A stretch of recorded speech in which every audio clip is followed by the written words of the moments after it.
অতিবৃষ্টি ও উজান থেকে নেমে আসা পাহাড়ি ঢলে নেত্রকোনায় বন্যায় প্লাবিত হয়েছে 4টি ইউনিয়নের প্রায় 50,000-এর বেশি মানুষ। গতকাল থেকে আর বৃষ্টি না হওয়ায় পানি কমতে শুরু করলেও এখনও দুর্ভোগে জেলাবাসী। জেলার দুর্গাপুর উপজেলার কাকুইরগড়া ইউনিয়ন থেকে বিস্তারিত জানাচ্ছেন প্রতিনিধি শামীম আহমেদ। শামীম, কি অবস্থা জানাবেন, সেখানকার পরিস্থিতি কি দেখতে পাচ্ছেন? ধন্যবাদ।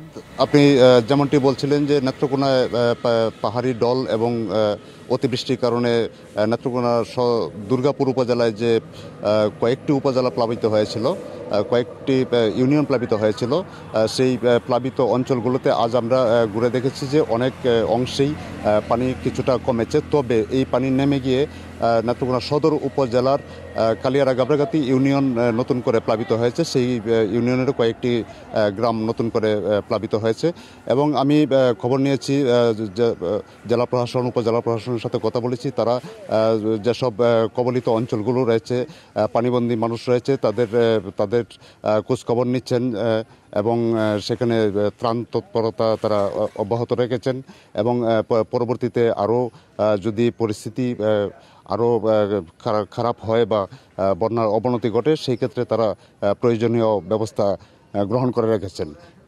তো এই ছিল আপাতত আমার কাছে নেত্রকোনার দুর্গাপুর উপজেলা থেকে সর্বশেষ তথ্য। সাদিয়া।